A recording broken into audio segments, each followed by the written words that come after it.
Eh bien, bienvenue dans ce webinaire sur la communication.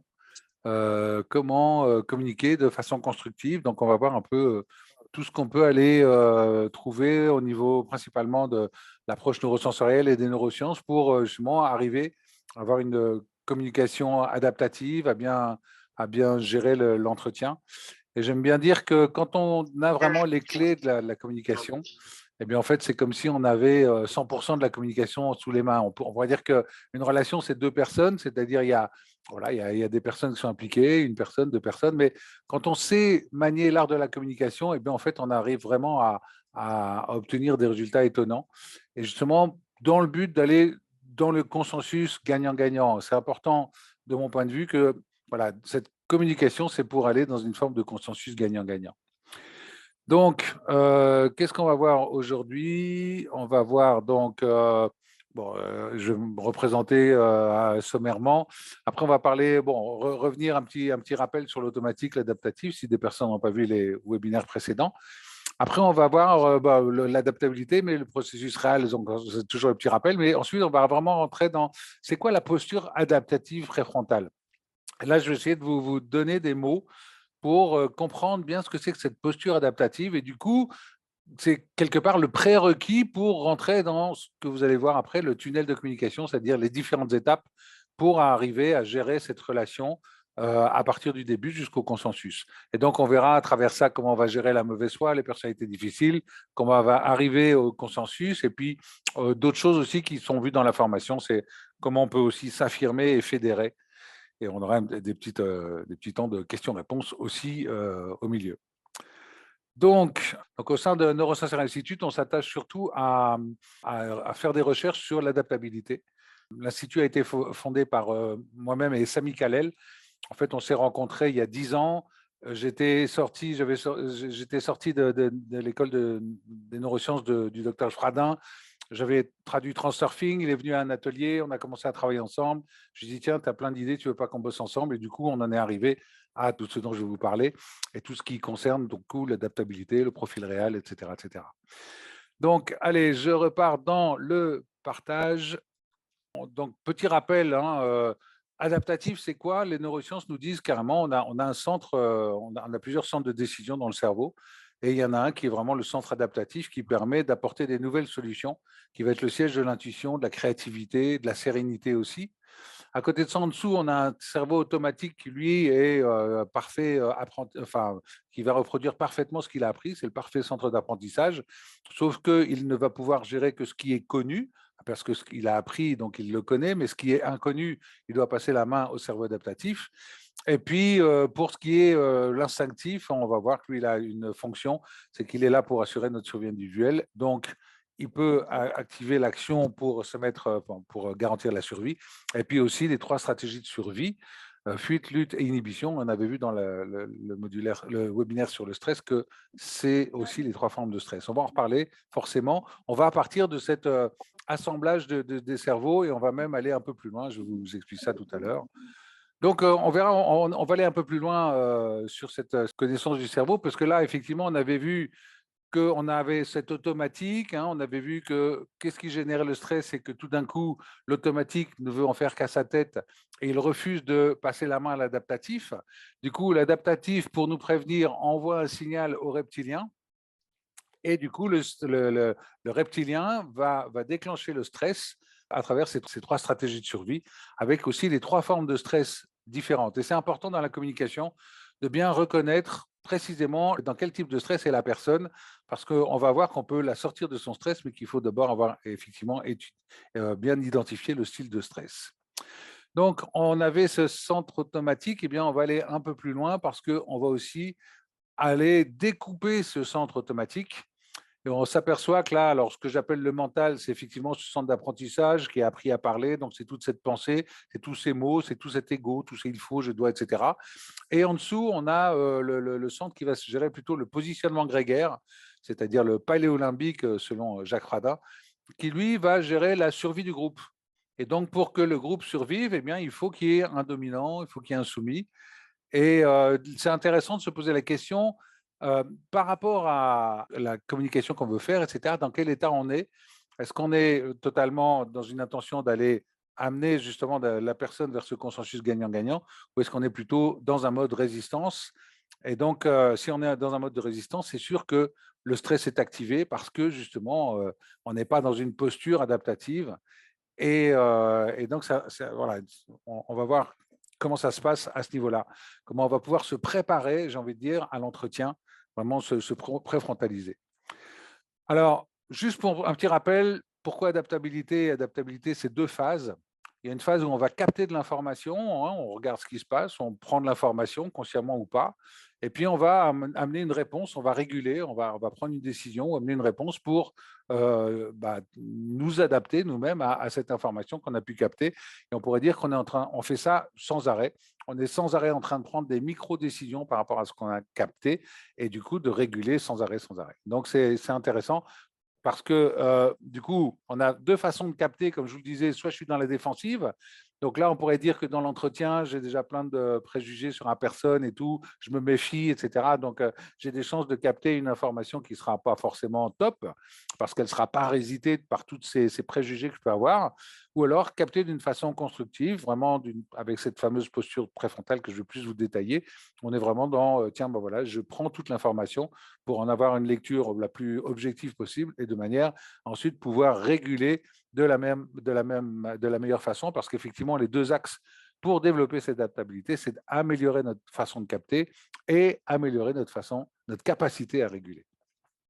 Donc, c'était les petits souvenirs, enfin les petits, voilà, je revenais sur ces points pour ceux qui n'auraient pas vu les webinaires précédents. Après, aujourd'hui, on va vraiment beaucoup plus parler de l'approche neurosensorielle. Hein. Pour la neuromanagement, c'était plutôt l'approche neurosystémique. Là, on est dans l'approche neurosensorielle, c'est-à-dire que cette approche nous permet effectivement de développer cette adaptabilité individuelle et relationnelle grâce à ces trois particularités du préfrontal, c'est la sérénité, l'intuition, la créativité, et c'est ce dont on a besoin pour mener à bien une relation, une communication avec une autre personne. Donc, on va aller voir comment on peut adapter notre capacité à communiquer. Pour rappel aussi, enfin, on a ce processus réel, processus voir aussi, il y a les deux noms, où on a vraiment ces deux manières ici, ces deux parties où on va capter. Donc, on va se responsabiliser, prendre de la distance, être conscient de son interprétation, etc. Et puis, on va aller explorer, donc chercher cette information. Et après, on va passer dans la manière de réguler, c'est-à-dire avec mon intention, comment je suis dans mon intention, est-ce que je suis en mode défensif ou constructif, donc pour apporter la meilleure réponse pour, dans mon intérêt et dans l'intérêt de tous, toujours ce consensus. Hein. Donc, on sera aussi toujours dans cette posture de s'aligner avec soi et avec cette envie d'aller au consensus quand on sera dans la relation avec l'autre. Et puis lâcher prise parce que, ben, ma foi, c'est une relation, on ne sait pas ce qui va se passer. Donc voilà, accepter cet inconnu et puis s'adapter à ce qu'on va pouvoir vivre dans le processus de communication. On a donc, oui, c'est quoi être adaptatif? Alors j'aime bien, j'ai résumé, j'ai cherché deux mots. Si je devais résumer deux mots, c'est à la fois l'acceptation de ce qui est et puis la foi que tout va dans la résolution d'une situation. C'est-à-dire qu'en fait, pour le cerveau adaptatif, tout n'est qu'expérience. Hein, sans arrêt, là, tout ce qu'on vit est une expérience. Et du coup, c'est une expérience à travers laquelle on va s'enrichir. Et on s'enrichit parce que aussi le cerveau adaptatif est dans le ici et maintenant. Donc, il reconstitue la réalité en temps réel. Donc, il n'est pas dans les préjugés, il a accès bien sûr à la mémoire, il a accès à l'inconscient, il a accès à plein de choses, mais quand on est en mode adaptatif, on est présent. On est ici et maintenant, on est vraiment attentif, on est curieux de ce qui se passe, et en même temps, on est dans cette acceptation que c'est une expérience et on ne sait pas tellement où ça va aller, mais en tout cas, on vit parce que quelque part, à travers cette expérience, on va pouvoir s'enrichir. On est aussi effectivement curieux de ce qui va arriver. Ça, c'est un peu accepter que tout peut arriver parce que c'est comme ça, parce que dans la vie, on ne sait jamais. Hein. La vie, c'est un peu comme si il y a six positions, il y a six faces d'un dé. On a 1, 2, 3, 4, 5, 6, on a les six faces. Mais donc ça, c'est tous les possibles. Mais à un moment ou à un autre, il y a le dé qui est jeté et il y a une de ces faces qui va arriver. Est-ce que c'est ce que je souhaitais ou pas? Peu importe. En tout cas, je suis curieux de ce qui va arriver. Et puis, effectivement, tout peut arriver. Donc là, je suis prêt à m'adapter, je suis prêt à aller voir, parce que de toute manière, encore une fois, c'est une expérience. Et à travers cette nouvelle expérience, je vais pouvoir à nouveau m'enrichir en étant totalement présent à ce qui se passe. Il y a aussi cette foi, quand je parlais de foi, c'est que quoi qu'il arrive, il y a une réponse qui va arriver. Et le même si est important parce que même si c'est un peu le symbole de l'acceptation. Même si je n'ai pas la réponse tout de suite, ça va arriver. Même si ça me paraît difficile, ça va arriver. Même si j'ai l'impression que tout est bloqué, ça va se débloquer. Donc, il y a cette foi qui est là parce que de toutes les manières, on est en train de construire toujours dans le sens de que ça se passe bien. Et c'est parce qu'on construit dans le sens que ça se passe bien que ça va bien se passer. Et à la limite, si on découvre des choses, c'est vraiment cette posture de non-sachant.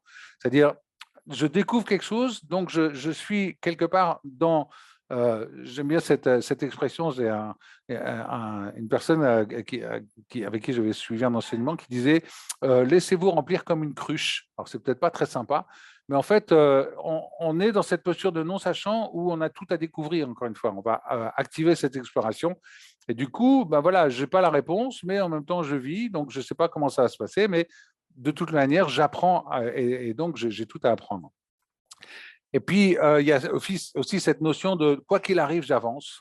Quoi qu'il arrive, j'avance, même à travers les difficultés, même à travers tout ça. Et j'accueille les difficultés, je les vis, les difficultés, mais j'ai toujours cette foi pour avancer. J'avance parce que de toute façon, je n'ai pas le choix. J'avance. On avance tous dans la vie. J'ai envie de dire, quand on se résigne, c'est qu'on n'avance plus, c'est qu'on est dans une forme de déprime ou de voilà, un peu de mort, parce qu'il n'y a plus rien qui se passe. Donc là, au contraire, l'adaptatif, il est toujours dans cette avancée vers quelque chose, il est toujours en train d'apprendre. Et puis, il est aussi dans la gratitude, parce qu'il y a cette compréhension que, en fait, on pourrait parler un peu de niveau de conscience. Le niveau de conscience adaptatif, c'est on est tous reliés, on est tous en lien avec l'environnement qui est là, on a tous quelque chose à faire ensemble. Donc, quelque part, tout ce qui arrive, c'est merci, parce que tout est expérience et à travers lesquelles on s'enrichit. Donc, il y a vraiment cette forme de lâcher prise, de bienveillance, d'accueil, de sérénité, tout simplement, j'ai envie de dire, quand on est dans ce mode adaptatif. Je ne sais pas ce que ça vous explique un peu plus ce que ça peut être. Vous avez des questions par rapport à ça, peut-être, quand vous voyez ces mots qui sont là? Moi, c'est plus une réaction, Oui. à savoir que oui, alors je parle de moi, hein, j'essaye de faire ça dans la plupart des cas, mais j'attends la suite, à savoir comment gérer la mauvaise foi et tout ça. Ok, Voilà, ok, d'accord, d'accord. c'est là où je sais moins faire. D'accord. Eh ben, du coup, dans cette posture adaptative, effectivement, comment se dire que je suis face à une personne en mauvaise foi et que ma foi, c'est juste une expérience. Je Mmh. suis curieux de ce qui va Voilà, se tout passer, à tout peut fait. Voilà, arriver. rester zen. Voilà, Voilà, comment restez rester zen, zen. restez zen. Ouais. Et on va voir que c'est fondamental d'ailleurs par rapport à la mauvaise foi, justement, d'être capable de rester zen. Oui, donc, ok. Merci Sandrine. Un autre feedback, une autre question? Moi, souvent, je remplace le tout va bien, j'avance par tremble, mais avance.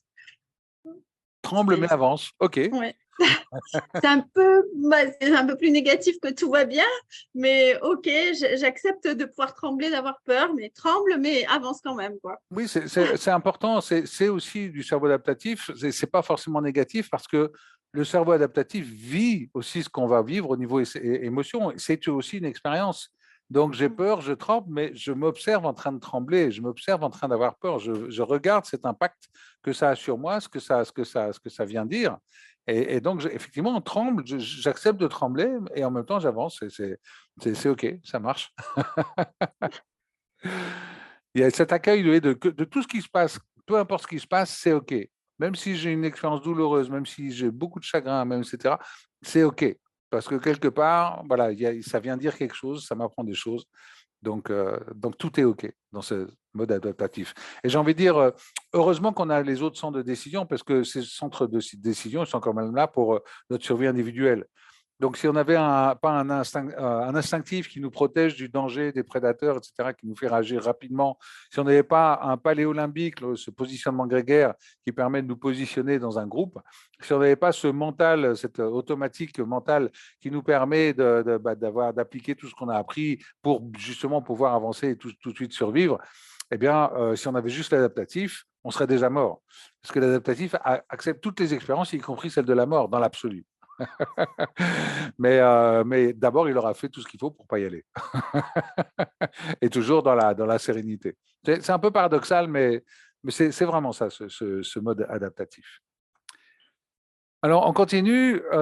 Effectivement, la communication consensuelle, là, je trouve une magnifique découverte avec Jacques Fradin dans ce tunnel de communication, c'est comme ça qu'il l'appelle.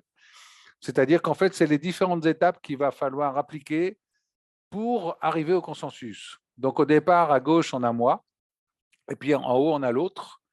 Et donc, pour arriver à ça, qu'est-ce qu'il va falloir à quoi il va falloir que je fasse attention pour arriver petit à petit au consensus? C'est le but, hein, la communication consensuelle. Et j'ai envie de dire, même une entreprise adaptative, le but, c'est d'arriver au consensus, quoi qu'il en soit. On n'est pas là pour se tirer dessus, on est là pour travailler ensemble. Donc, si on regarde, on va aller voir un peu plus en détail toutes ces phases, mais c'est vrai que comment on va se positionner avant, quelle va être notre intention avant de démarrer l'entretien. Et puis, une fois qu'on rentre dans l'entretien, peut-être que je vais remarquer que l'autre est en stress. À ce moment-là, comment je vais le sortir du stress? Après, dans le positionnement grégaire, eh bien, comment je vais peut-être m'apercevoir qu'à un moment ou un autre, il y a le positionnement grégaire qui prend le dessus, ça devient difficile à gérer, et dont la mauvaise foi, c'est là qu'on va gérer la mauvaise foi, c'est à ce niveau-là que ça se passe. Après, une fois que j'ai sorti la personne de son stress et de son positionnement grégaire extrême, eh bien, à ce moment-là, je vais utiliser les outils de la communication consensuelle, c'est-à-dire comment trouver le consensus. Si ça ne fonctionne pas comme ça, malgré si on ne trouve pas la solution, je vais mettre l'autre personne en métacommunication, en métaposition, c'est une erreur, en métaposition, c'est-à-dire être capable de me mettre un peu comme si je prenais l'hélicoptère pour voir les choses d'un autre regard. Et après, on a deux niveaux qui sont là un peu en permanence, niveau sémantique et personnalité. Je vais vous expliquer un peu de ça, tout ça, juste après. Mais c'est vraiment un tunnel logique, chronologique même, parce qu'on voit qu'ici, on a la gestion du stress, c'est le reptilien. Juste au-dessus, c'est le grégaire, le positionnement grégaire. Et là, on rentre vraiment dans la réflexion de manière à arriver, j'ai envie de dire, au préfrontal. Donc, on a vraiment une forme de progression qui respecte cette chronologie des cerveaux. Parce que d'ailleurs, le reptilien, c'est le plus ancien, le paléolympique, c'est juste après, etc. Donc, il y a une forme de chronologie naturelle du cerveau et le tunnel de communication en tient compte. Alors, on va commencer avec la communication authentique. La communication authentique, c'est la manière dont je vais me positionner avant un entretien. Et c'est là la première question, c'est quelle est mon intention? C'est-à-dire, est-ce que je suis vraiment dans l'intention d'arriver à dialoguer avec cette personne et qu'on arrive à un consensus? Ou est-ce que je suis dans l'intention de défendre quelque chose, de me préserver quelque chose, etc. Donc, déjà, cette intention constructive défensive, j'en ai pas mal parlé déjà, eh bien, ça va avoir un impact sur ma capacité à être dans cette relation, ce moment avec tout mon préfrontal. Donc, la question, c'est effectivement comment se préfrontaliser. Et préfrontaliser, c'est justement cette acceptation que tout peut arriver. Il y a cette capacité à prendre du recul, il y a cette capacité à sortir du stress aussi avec des outils voilà, on peut sortir du stress. Et donc, on va faire en sorte d'être dans une acceptation que tout peut arriver et en même temps dans une volonté d'avancer. Et là, c'est là qu'on retrouve beaucoup le même si. Même si j'ai peur de cette personne, même si je ne sais pas du tout ce qui va se passer, même si c'est une personne agressive, etc., ce n'est pas grave. Je suis ici pour trouver un consensus. Donc, c'est mon intention qui reste toujours constructive. Et puis, après, il y a un autre élément qui est assez important, c'est comment je vais établir la bande porteuse. Imaginez que vous avez une personne qui rentre dans votre bureau, vous l'avez convoqué, enfin voilà, ok, tu rentres, bonjour, la personne ne dit pas un mot, s'assied et ne dit rien sur sa chaise. Comment vous allez faire avec elle? Comment vous allez pouvoir déjà commencer à parler? Parce que voilà, vous allez peut-être pouvoir essayer de lui parler, de lui poser des questions, mais la personne ne répond pas. Comment arriver à établir cette première bande porteuse? Bande porteuse, c'est quoi? C'est la FM, rappelez, je ne sais pas si pour ceux qui connaissent, mais avant la radio FM, quand il n'y avait pas d'émission, on entendait un signal. Et bien en fait, c'était ce signal qui était la bande porteuse et sur lequel on allait moduler la fréquence, modulation de fréquence.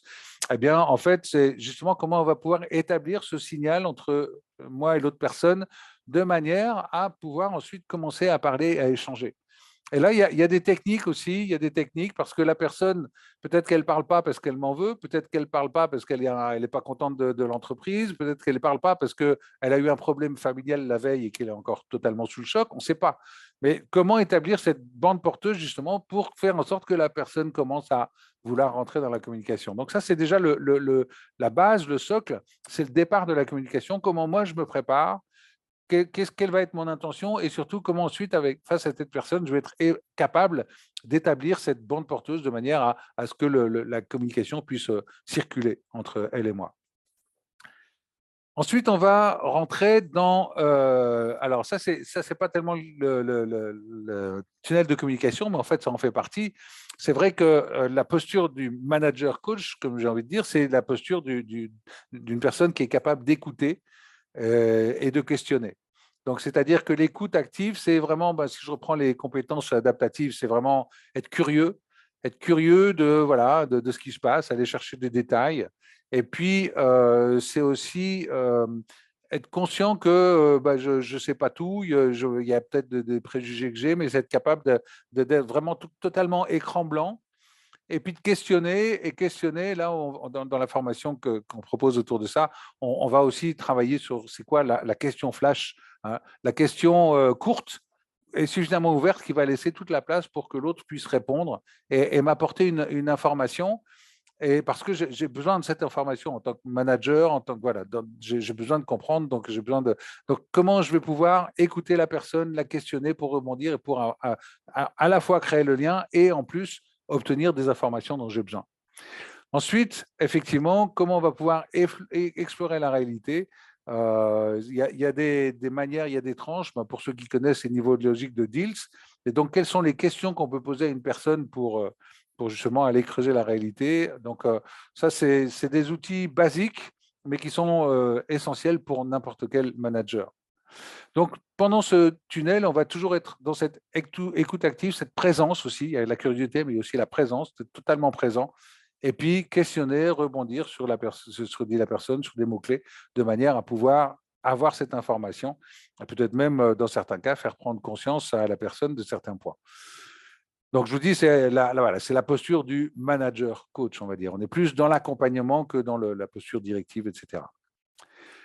Après, on a sortir l'autre de son stress. Donc, comme je disais tout à l'heure, ça va être important de voir quel type de stress, parce que s'il est en stress de fuite, s'il est en stress de lutte ou en stress d'inhibition, ce n'est pas du tout la même chose, ce n'est pas les mêmes symptômes. Et donc, il faut être capable de repérer le type de stress pour pouvoir ensuite apporter une réponse reptilienne.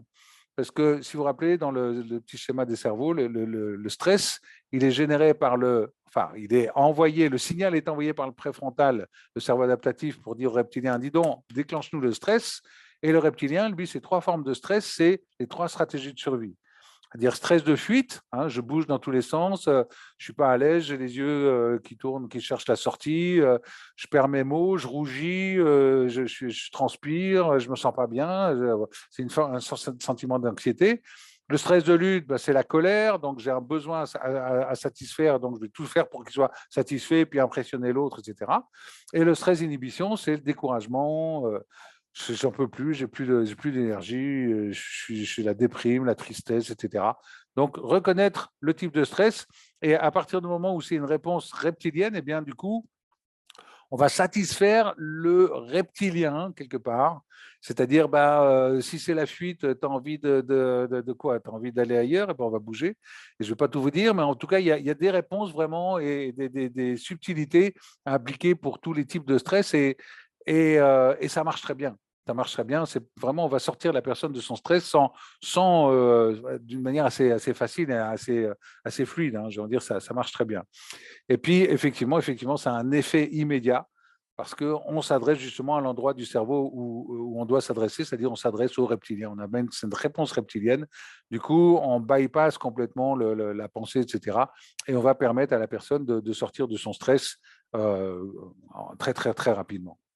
Et donc, c'est nécessaire parce que tant qu'une personne est stressée, vous ne pourrez pas bâtir une communication parce qu'il y aura toujours ces parasites qui l'empêcheront de réfléchir, etc. Donc, c'est important d'être capable vraiment de sortir la personne de son stress pour ensuite pouvoir continuer à parler. Après, on a le positionnement grégaire. Donc là, vous voyez, positionnement grégaire, c'est 2 axes. On a un rapport de force, l'axe vertical. On a un axe de rapport de confiance en l'autre, qui est l'horizontal. Et donc là, on est dans un domaine qui est plus le domaine de la psy, parce que quand on est à l'extrême d'un dominant, ben, on devient assassin. Quand on est à l'extrême d'un axial, c'est le délire. Quand on est à l'extrême d'un soumis, on va se suicider. Quand on est à l'extrême d'un marginal, on est paranoïaque. Donc c'est un peu plus le domaine du psy pour aller vraiment travailler sur des excès de dominance, de marginalité, d'axialité, etc. Par contre, c'est un domaine essentiel dont il faut être conscient quand on travaille avec une équipe, parce que imaginez que vous êtes le manager et que vous avez un dominant dans l'équipe. Le dominant, naturellement, il a envie, et ce n'est pas forcément conscient, mais c'est comme ça, un dominant, il n'a pas envie de forcément faire le travail des soumis, il a envie d'être un peu VIP, il a toujours le sentiment qu'il en fait trop, etc. Donc quand on a un dominant dans l'équipe, c'est une personnalité particulière et qu'il va falloir vraiment apprendre à gérer.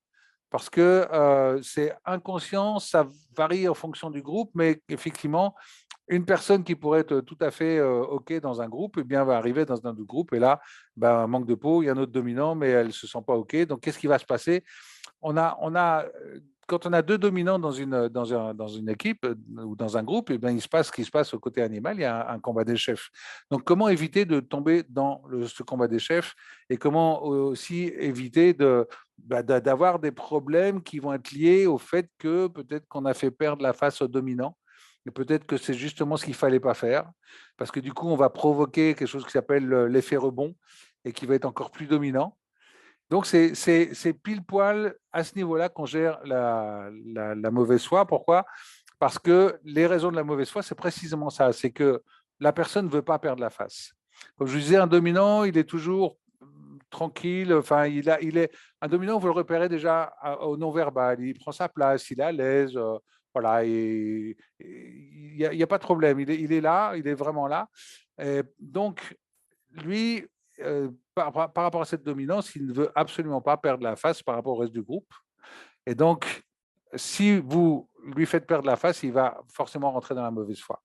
Parce que lui, peu importe, il ne veut pas perdre la face, ni même par rapport à vous, ni par rapport au groupe. Donc, ça veut dire qu'on ne va pas aller l'attaquer de front, parce que si on l'attaque de front et qu'on commence à s'énerver, quelque part, il a raison. Enfin, il a gagné plutôt, parce qu'il a réussi à vous déstabiliser. Il a réussi à déstabiliser la personne, donc quelque part, il est le maître du jeu. Alors que si on le prend différemment, dans une posture assez particulière qu'on appelle la posture du faux naïf, eh bien, on va partir du principe que ce qu'il nous dit est vrai, même si on n'y croit pas un instant, mais on va en tout cas se positionner comme ça. Et donc, on va lui poser des questions au fur et à mesure. Alors, effectivement, comme je disais tout à l'heure, on a besoin d'être dans cette posture totalement préfrontale, adaptative, en disant, OK, de toute façon, je gère, je vais voir ce qui se passe, et on rebondit, mais on va poser des questions de manière à, au fur et à mesure, créer un entonnoir, j'ai envie de dire, un entonnoir où la personne, de toutes les manières, on va lui laisser la possibilité de s'en sortir d'une manière ou d'une autre. Et quand en fait, la personne, vous allez imaginer Colombo. Colombo, il a sa petite note là, et donc il va poser des questions, et puis il note, et puis il note, et puis il note, à nouveau il note. Et il ne fait que poser des questions pour essayer de comprendre. Hein. Donc il part du principe que ce qu'on lui dit, c'est vrai, mais il a besoin de comprendre, il se gratte les cheveux. Et donc c'est un peu ça. J'ai besoin de comprendre, je pars du principe que ce que tu me dis est vrai, mais par contre, je ne comprends pas. Donc, je prends des notes, je pose des questions, je laisse des temps de silence, je réfléchis. Et au fur et à mesure, quelque part, c'est dans cette posture-là qu'on va déstabiliser la personne en mauvaise foi. Parce que, tiens, ça ne marche pas, elle ne s'est pas énervée, ça ne marche pas, qu'est-ce qui se passe? Et donc, après, dans cet entonnoir de questions, réussir à un moment donné à ce qu'ils disent, bon, OK, c'est bon, je m'en occupe. Et à ce moment-là, on va pouvoir passer dans l'étape après, qui est la communication consensuelle, c'est-à-dire, OK, comment on fait maintenant? Et comment on se met d'accord et comment on va aussi baliser le terrain? Là, c'est avec des outils comme la délégation qu'on avait vu dans le webinaire précédent. Comment on va baliser le terrain de manière à être certain que, OK, il est sorti de sa mauvaise foi, OK, il a dit qu'il va le faire, mais on lui laisse aucune possibilité de recommencer à aller en mauvaise foi. C'est-à-dire, il y a des éléments à prendre en compte. Et là, c'est très impressionnant et ça marche très bien. C'est une posture, j'ai envie de dire, c'est très amusant.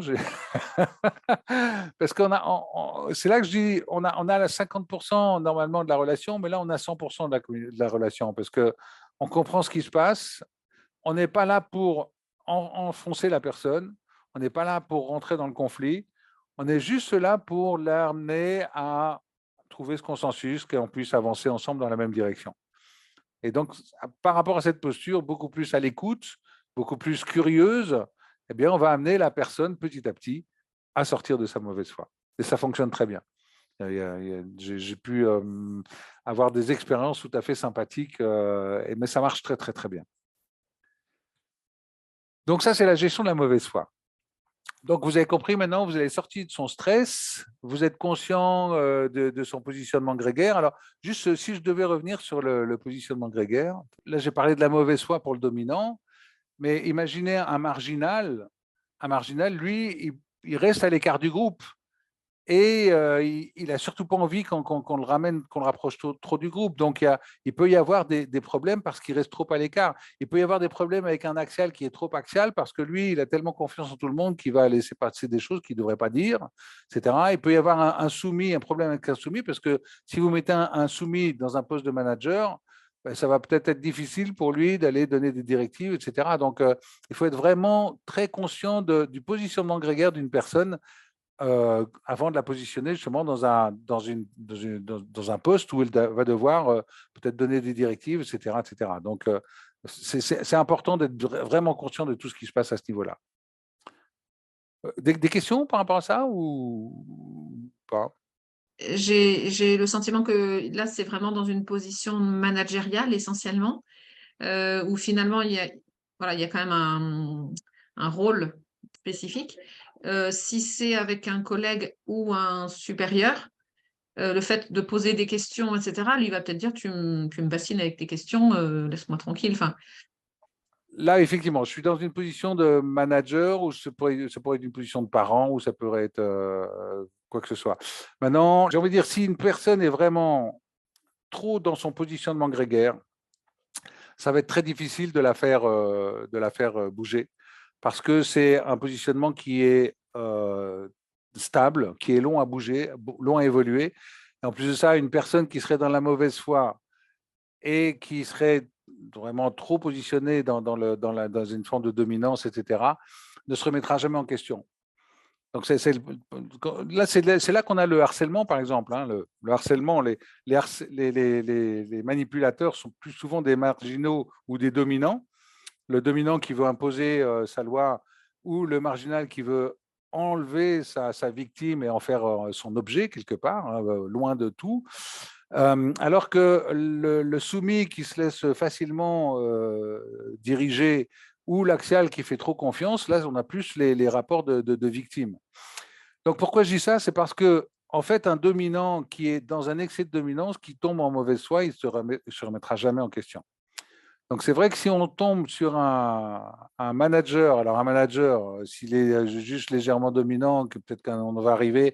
Il y a des techniques d'ailleurs, il y a des techniques de communication pour faire passer des messages. Hein.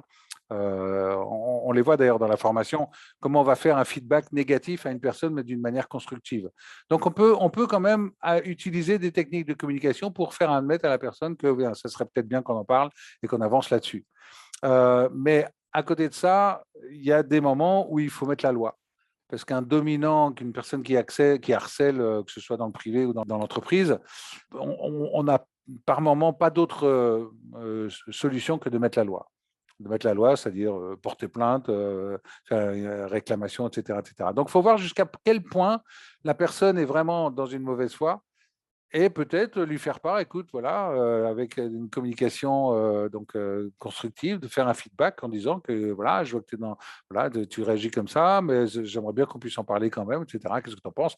Donc voilà, il y a aussi une manière peut-être à la personne de rentrer dans une forme de communication, de dialogue, sauf si elle est vraiment trop enracinée dans une forme de dominance et qu'elle ne veut pas se remettre en question.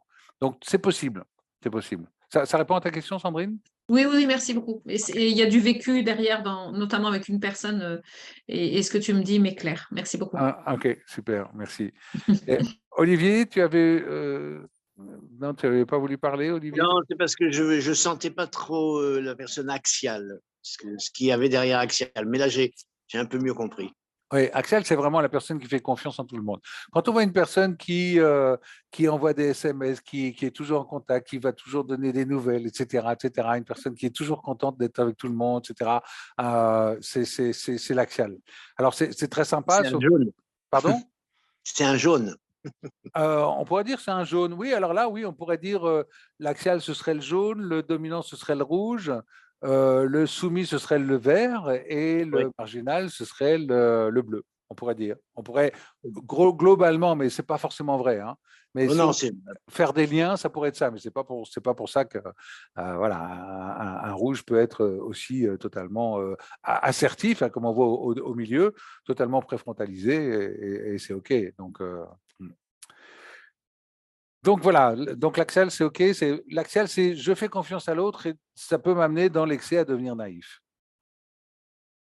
Donc, c'est quoi la communication consensuelle? C'est arriver à impliquer l'autre. C'est arriver à faire en sorte que la solution vienne de lui, parce que forcément, s'il donne une solution, bah, c'est une solution qui lui va. Et comment on va pouvoir ensuite aller plus loin, développer encore plus, comment on va pouvoir le faire réfléchir encore plus en profondeur pour qu'il nous propose d'autres solutions. C'est vraiment ça, cette communication consensuelle, qui va permettre justement, avec cette exploration en profondeur, de le faire lui-même préfrontaliser. Parce que le but de ce tunnel de communication, de cette relation, c'est que moi, je me suis posé en préfrontal, je me suis préfrontalisé avant l'entretien, donc ça veut dire que je gère l'entretien avec une forme de lucidité. Mais l'idée, c'est aussi d'être dans cette forme de consensus, d'arriver à faire basculer l'autre dans son cerveau adaptatif, le faire réfléchir, explorer en profondeur, de manière à vraiment à trouver une solution qui corresponde vraiment aux deux et qui puisse permettre d'arriver à ce consensus. Et OK, on est ensemble pour avancer. Et dans ce processus-là, il y a des avantages. Par exemple, c'est que la personne, elle se sent écoutée. Parce que vous allez l'impliquer, vous allez questionner. Il y a un autre avantage, c'est qu'elle va peut-être vous apporter une solution que vous n'aviez pas. Donc, on va l'impliquer, on va aller explorer en profondeur et surtout, on va vraiment trouver une solution. Donc, comme je disais, il va peut-être vous donner une solution à laquelle vous n'aviez pas pensé. Donc, il se sent écouté, il vous donne des solutions qui lui correspondent et il va vous donner des solutions à laquelle vous n'avez pas pensé. Donc, c'est très riche, cette communication consensuelle. Et si jamais ça ne fonctionne pas, l'étape d'après, c'est la métacommunication. J'aime bien dire, c'est comme si on prenait un peu l'hélicoptère. Donc, ce n'est pas la méta, comment je vais dire, je ne sais plus quand j'ai dit dans le... C'est là que je m'étais trompé. Donc, c'est vraiment métacommuniquer, c'est... Position. Pardon? Position, tu avais J'avais dit. dit métaposition, oui. En fait, c'est un peu une métaposition, ceci dit, hein, en termes de PNL. Je me mets en métaposition, c'est-à-dire je me regarde de loin, mais là, on pourrait prendre, je ne sais pas, deux objets, puis dire, tiens, voilà, imagine cet objet-là, ça c'est toi et ça c'est moi. Comment ces deux-là, ils peuvent s'entendre? Et donc, on fait prendre du recul à la personne, du coup, on la fait aussi préfrontaliser. Et là, c'est vraiment la solution ultime pour trouver cette réponse, d'arriver à être tous les deux en observateurs de soi-même et de la relation. Et eh bien, on va trouver peut-être un moyen d'arriver au consensus ultime, comme je l'ai dit là, c'est on est d'accord qu'on n'est pas d'accord, mais en tout cas, on est d'accord. C'est-à-dire que si on a bien mené l'entretien, qu'on a pu parler, qu'on a pu échanger, qu'on a pu essayer de trouver des solutions ensemble et qu'on n'a pas réussi parce que manifestement, ces deux, moi et toi, ou les organismes qu'on représente, etc., c'est difficile de trouver une solution qui soit OK. En tout cas, on est d'accord, on a pu parler. Donc, on sait qu'on va pouvoir reparler ensemble et qu'on sera toujours dans cette forme de communication constructive. Donc, c'est important vraiment de comprendre que le consensus, c'est le but. On n'aura pas forcément le consensus parce que peut-être que ça ne s'y prête pas du tout à la situation. Là, c'est purement, j'ai envie de dire, opérationnel. Mais par contre, on aura pu parler ensemble et on aura pu avoir une relation qui soit riche. D'accord? Des questions par rapport à ça? Non? Parce qu'après, dans le tunnel de communication, il reste deux niveaux. C'est le niveau sémantique et les personnalités, mais ça, j'ai envie de dire que ça s'applique tout le temps. Le niveau sémantique, c'est quel niveau je vais utiliser pour parler. Est-ce que je vais parler au niveau du vécu, dans ta vie, ça se passe comment, etc. Est-ce que je vais parler en termes de métaphore? Tiens, et si jamais tu t'imaginais en chameau, qu'est-ce que ça donnerait? Enfin, peu importe. Est-ce que je vais parler en termes d'explication technique ou est-ce que je vais parler carrément en termes scientifiques? Donc, c'est 4 niveaux sémantiques et il faut savoir peut-être que dans le vécu, c'est ce qui passe le mieux, mais parfois une métaphore, une explication aussi, c'est important. Donc, on a toujours besoin de pouvoir naviguer, je dirais, principalement entre ces 3 premiers niveaux, hein, le vécu, la métaphore et l'explication technique. Maintenant, dans certains cas, peut-être l'explication scientifique, mais on pourrait dire que le 4e niveau, l'explication scientifique, c'est le niveau du vécu pour les scientifiques, mais là, c'est encore autre chose. Donc, quel niveau sémantique on va utiliser? Comment on va pouvoir s'accorder à la personnalité de l'interlocuteur? C'est-à-dire, on va peut-être entendre des éléments qui font penser qu'il aime bien telle ou telle activité. Donc, voilà, comment on peut s'accorder, répondre à ce qu'il aime. Et j'aime bien, ça me fait penser que souvent on pourrait dire à ce moment-là que, mais en fait, on est en train de manipuler la personne.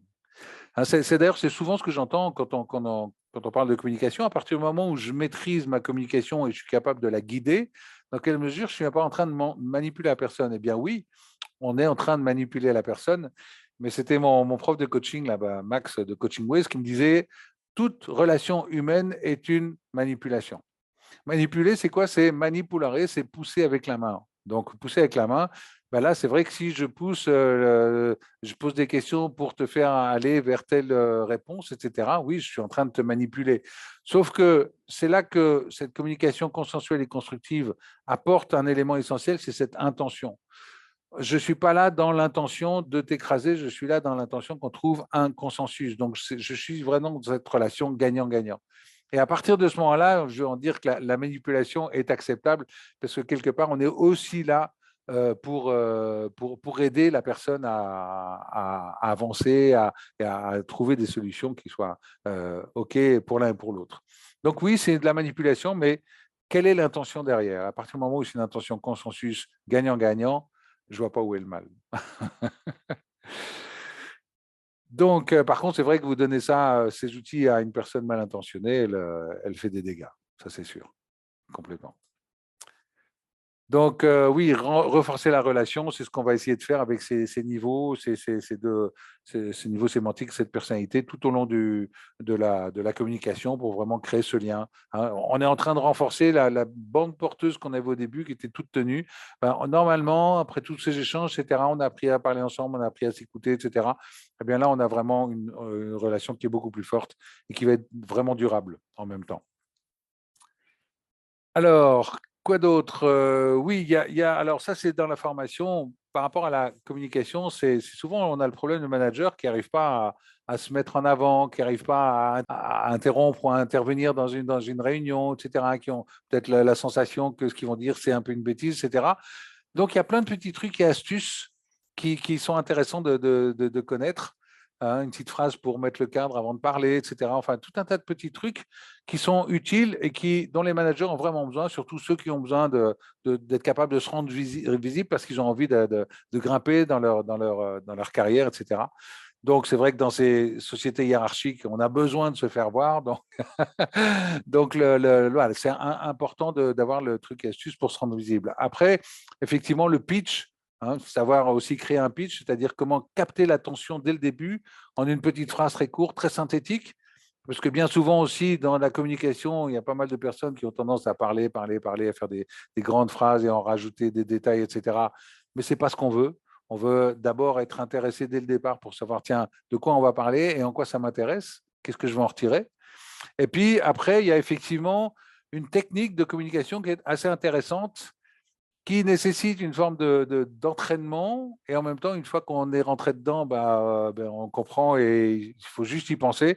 C'est qu'on va envoyer le mental faire quelque chose pour laisser l'adaptatif parler. Et en gros, on va envoyer le mental s'écouter parler. Donc, c'est difficile à décrire comme ça. Enfin, il faudrait que je vous fasse expérimenter et ça prendrait un peu de temps. Mais en gros, ce qu'il y a, c'est qu'à partir du moment où le mental est focus sur le son de la voix qu'on émet, eh bien, à partir de ce moment-là, le préfrontal peut parler parce qu'il n'y a pas le mental qui dit oui, mais est-ce que je ne vais pas dire une bêtise? Oui, mais est-ce que ça va être intéressant? Oui, mais, tous les oui, mais du mental, hein, vous savez. Quand on se met trop de pression avec le mental et qu'il faut à tout prix, etc., bah, du coup, on est en train de penser plus à la pression qu'on se met qu'à ce qu'on doit vraiment dire. L'idée, c'est d'arriver à envoyer le mental s'occuper de quelque chose d'autre pour laisser l'adaptatif parler. Et c'est assez bizarre parce qu'on s'aperçoit que l'adaptatif va être capable de sortir des mots avec beaucoup de fluidité, avec un rythme intéressant aussi, avec des intonations qui vont éveiller encore plus l'attention de l'interlocuteur. Ça, c'est un outil qui demande de l'entraînement, mais qui fonctionne vraiment bien. Et les managers qui le font, après, alors c'est toujours pareil, on n'est pas en train de tout le temps travailler là-dessus, de s'écouter parler, mais quand on le fait, on s'aperçoit qu'il y a une forme de... Enfin, ça marche bien, quoi. Ça libère des choses. Ça libère le potentiel, la créativité, ça libère l'aisance à parler, etc. Donc, c'est vraiment des choses importantes à partir du moment où, effectivement, on doit aussi pouvoir s'adresser à une foule, on doit pouvoir aussi émerger d'un groupe de personnes. Et puis, le dernier, c'est renforcer la confiance et l'estime de soi chez l'autre. C'est vrai qu'il y a des éléments essentiels dans cette relation, les signes de reconnaissance, hein, c'est un besoin essentiel, ça fait partie de la pyramide de Maslow. Donc, on a besoin d'être reconnu, on a besoin d'avoir du feedback. Et donc, du coup, ce feedback, comment on va pouvoir le faire d'une manière constructive, même si c'est un feedback négatif, j'ai envie de dire. Hein, c'est pas un feedback, c'est pas ce que je voulais, mais bon, comment je vais pouvoir te le dire d'une manière qui soit suffisamment constructive et qui te permette de te laisser dans le mouvement et dans l'action, sans te démoraliser totalement. Après, savoir dire non aussi, ça fait partie de cette capacité. Ça marche un peu avec le feedback négatif, ouais, c'est dire non à une personne. Il y a aussi pas mal de gens qui sont dans ce fait plaisir, hein, le driver fait plaisir, où il faut à tout prix faire plaisir. Du coup, si je dis non, je vais décevoir la personne et tout, donc je ne veux pas, donc je le fais quand même si j'ai des travaux à faire, et du coup, je vais me mettre en retard, et du coup, je vais me surcharger de boulot, et puis du coup, je vais finir en stress. Donc, c'est important pas en stress, en burn-out, pardon. Donc, c'est important vraiment d'être capable d'avoir ces outils. Et puis, aussi, il y a mieux comprendre les conflits. Là, c'est un outil d'un Hollandais qui s'appelle Hoffman et qui va nous faire comprendre que peut-être que si on a beaucoup de mal à travailler avec une personne, eh bien, c'est parce que nous-mêmes, on a des qualités qu'on peut nous-mêmes tomber dans nos pièges. On s'aperçoit qu'il y a un lien entre le piège d'une personne et ce qu'on n'aime pas chez elle. Enfin, on s'aperçoit qu'on a aussi un outil pour aller mieux comprendre les conflits et du coup apporter une solution au conflit en proposant des axes d'amélioration aux deux personnes, en sachant que si elles vont toutes les deux dans cette direction, ça se passera beaucoup mieux. Donc, mieux comprendre les conflits et mieux les gérer, mieux les aplatir ensuite pour permettre les meilleures collaborations entre les personnes. Ça, c'est aussi un outil. Ça s'appelle le cadran d'Hoffman. Quand je l'ai appris, c'était Coaching Ways en Belgique. Comme c'est un Hollandais, en fait, il y avait peu de gens qui le connaissaient, mais maintenant, c'est un outil qu'on voit de plus en plus et qui est vraiment essentiel pour justement travailler cette relation à l'autre. Et donc là, on a le cadran d'Hoffman, on a le double cadran d'Hoffman, et c'est avec le double cadran d'Hoffman que, disons que soi-même, avec le simple cadran, on va comprendre qu'on a des pièges, et donc on peut mettre des challenges pour éviter ce piège. Et tout ça, c'est lié à notre qualité, à nos qualités. Et on comprend aussi que, voilà, quand en relation avec une autre personne, si la personne est pile poil dans notre allergie, on va considérer qu'elle est dans son piège. Donc, comment on peut la voir différemment et comment on peut trouver le challenge qu'on peut se mettre mutuellement pour arriver à mieux communiquer ensemble. Donc, c'est un très, très bel outil de résolution des conflits. Voilà, là, on a fait le tour un peu de tout ce qu'on peut aller voir au niveau de la communication, tous ces outils qui sont là. Et j'aime bien dire, hein, souvent à mes coachés, je dis, si vous arrivez justement à donner ce feedback, même négatif, d'une manière constructive, et puis à aller dans cette communication consensuelle avec la personne, là, vous êtes les rois du monde. Parce que c'est deux axes essentiels dans la relation à l'autre. On est sans arrêt en train de donner des feedbacks, on est sans arrêt en train de devoir construire, de devoir trouver des solutions ensemble, etc. Et donc c'est deux outils qui sont essentiels pour le manager et en même temps qui vont s'intégrer dans sa pratique et après, ça devient automatique. On fait un feedback constructif instantanément, et puis on va immédiatement savoir poser la question pour arriver au consensus, etc. Enfin, il y a tout ce qui, il y a des éléments qui sont essentiels et qui permettent vraiment d'avoir cette symbiose entre le manager et son équipe. Et ça marche vraiment bien. On parle d'ailleurs beaucoup de tous ces soft skills qui manquent et qui font que les nouvelles générations n'ont pas forcément envie de s'impliquer dans une entreprise. Eh bien ça, ce relationnel, cette capacité d'amener cette cohésion d'équipe, et cette ouverture, ce dialogue et ces échanges, c'est fondamental de mon point de vue pour éviter le turnover lié aux générations, j'ai envie de dire même qui arrivent, ça va être encore pire de mon point de vue. Donc, je ne sais pas comment. Les personnes qui ne veulent pas s'adapter, là, elles vont vraiment souffrir, je pense. Mais bon. On a fait un peu le tour. Effectivement, donc, je vais vous parler de cette formation. Donc, c'est une des formations qui permettent d'acquérir des soft skills d'adaptabilité. C'est ouvert aussi bien aux managers qu'aux coachs, qu'aux consultants, parce que c'est des outils qui servent à tout le monde. Donc, on a d'abord toujours sur notre plateforme e-learning, on a les vidéos, des petites vidéos de présentation du fonctionnement du cerveau, donc pour un peu avoir cette base de connaissances. Ensuite, on va aller travailler justement sur ces premières étapes du tunnel de communication, cette communication authentique et comment on va gérer le stress de l'autre, comment on se prépare, etc. On va aussi commencer à aller voir le positionnement grégaire, donc bien comprendre comment ça se passe au niveau des relations en groupe. Après, dans le deuxième atelier, on va aller voir tout ce qui est impliqué l'interlocuteur et capter l'information. Donc, c'est là qu'on a l'écoute active, le questionnement flash, la communication consensuelle, les trucs et astuces pour gérer pour accroître la visibilité. Et dans l'atelier 3, on aura tout ce qui va être justement la gestion de la mauvaise foi, le feedback négatif d'une manière constructive, comment on va augmenter la confiance avec ces signes de reconnaissance, etc., etc. Et puis, comment on va pouvoir gérer les conflits de personnalité. Donc, ces 3 ateliers de 3h30, je crois que c'est le jeudi matin, de 9h à 13h30, c'est à partir du 4 mai. Ce n'est pas le 18 mai, parce que je crois que c'est le jeudi de l'Ascension à ce moment-là. Et donc, ce tarif, c'est 650 € et que vous pouvez payer en 3 fois 220 €. Et bien sûr, pour ceux qui ne l'auront pas encore passé, vous avez votre profil réel et votre entraînement voir qui sont offerts avec la formation. Entraînement voir, c'est un entraînement sur 4 semaines. Vous avez un exercice par jour, les 5 jours de la semaine. Et à chaque fois, c'est un entraînement pour justement arriver à mieux prendre ce recul, etc., etc. Voilà ce que j'avais à partager avec vous aujourd'hui sur la communication. Est-ce que vous avez des questions par rapport à tout ce que je vous ai dit? Je vous ai dit pas mal de choses. Non? C'est très dense. Comme d'habitude, hein, Olivier. Hein. Olivier, merci. Je voudrais revenir peut-être juste un exemple. Tu as parlé de capter et impliquer l'interlocuteur. Donc, juste le slide avant de renforcer la confiance. Et tu parles de trucs et astuces pour rendre visible. Peux-tu nous donner un exemple de trucs et astuces? Tu vois, quand tu emploies ça, pour moi, c'est trop vague. Est-ce qu'il y a un exemple que tu peux nous donner qui serait un truc ou une astuce, tu vois, que pourrait employer la personne pour se rendre visible?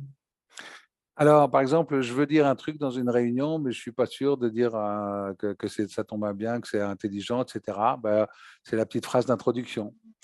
Je vais peut-être dire une bêtise, mais OK. Voilà, par exemple. En effet, il va chercher à capter l'attention. D'accord. Voilà. Et en même temps, il montre qu'il est conscient que c'est peut-être pas tout à fait approprié. Et en même temps, voilà, il montre qu'il est lucide sur lui-même. Et donc, c'est une posture voilà, ça te permet d'y aller. On s'est dédouané, on a mis le cadre. Peut-être que je vais dire une bêtise, mais voilà. OK. Donc, ça permet d'apporter, parce que les N+1, +2, +3, etc. apprécient d'avoir une personne qui soit apporteur de solutions, qui contribue vraiment. Et donc c'est important de pouvoir intervenir comme ça, un peu au pied levé, dans une réunion. OK, merci. Je t'en prie. D'autres questions? On n'est pas très nombreux, hein, je ne sais pas ce qu'il y a de ce soir, mais il y a… Oui, Olivier? C'est le début du Ramadan chez nous. Ah, ouais, ok, oui, ok. Mais tu vas pouvoir y aller. Bon, moi, j'allais dire, ce sont les meilleurs qui sont là. On peut se le dire, puisqu'on est entre Exactement. nous. On est bien d'accord. Ben voilà. Bon, de toute façon, ceux qui n'étaient pas là auront le replay, donc voilà. Ah oui, mince. Oh là là. Non, non, Tu c'est pas couperas, grave, c'est pas tu grave. couperas. C'est pas grave. Donc, puisque vous êtes là, bon, en fait, de toute façon, je vois tout à fait qui vous êtes, on se connaît. Donc, puisque vous êtes là, si jamais vous voulez participer à cette formation, vous avez une remise de 20%. D'accord, hein, à chaque fois, c'est le petit cadeau pour les personnes qui voient qui assistent au webinaire. Remise de 20% si vous voulez suivre cette formation. Voilà, voilà, voilà. Merci beaucoup.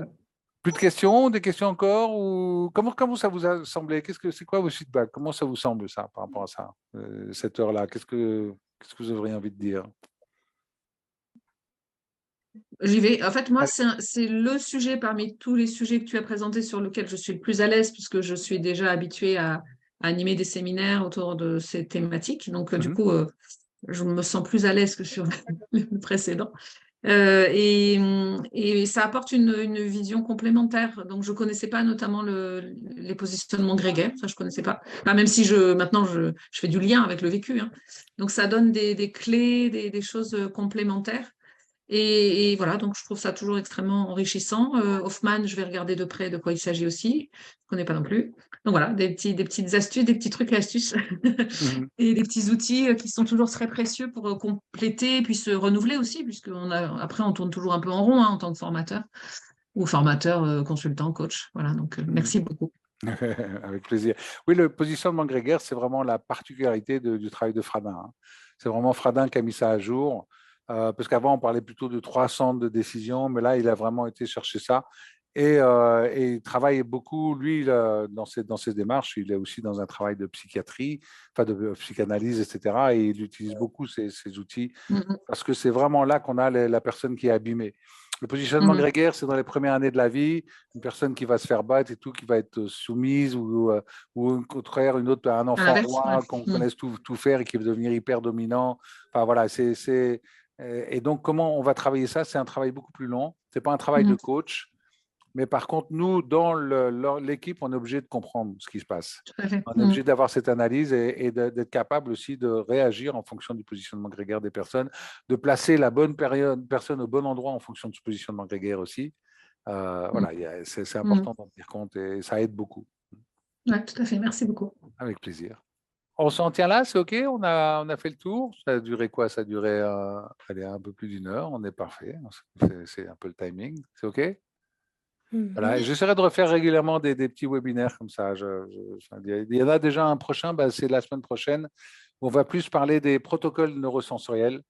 Donc là, c'est comment on va au contraire libérer le potentiel. Alors, je ne sais pas tellement ce que je pourrais vous faire en direct, ce que je pourrais dire, mais en tout cas, il y aura forcément une partie expérimentation. Donc, on verra. En tout cas, c'est intéressant d'aller voir le potentiel qu'on peut avoir avec ces outils qui vont vraiment travailler. Alors là, c'est le plus en profondeur que je connaisse. C'est des outils qui sont vraiment extraordinaires. Donc, et je dis, c'est pas parce qu'on les a créés, nous on les a pas créés. En fait, on a juste synthétisé différentes choses, on a mis ensemble. Mais il y a des outils qui ont été créés par des personnes qui sont magnifiques. Donc j'essaierai de vous les faire goûter de la meilleure manière possible. C'est super. C'est quand? C'est quel jour de la semaine prochaine? Jeudi prochain, je crois. Jeudi prochain, je crois. Ça, okay. Le 30, ouais. je crois. Oui, le 30. C'est ça.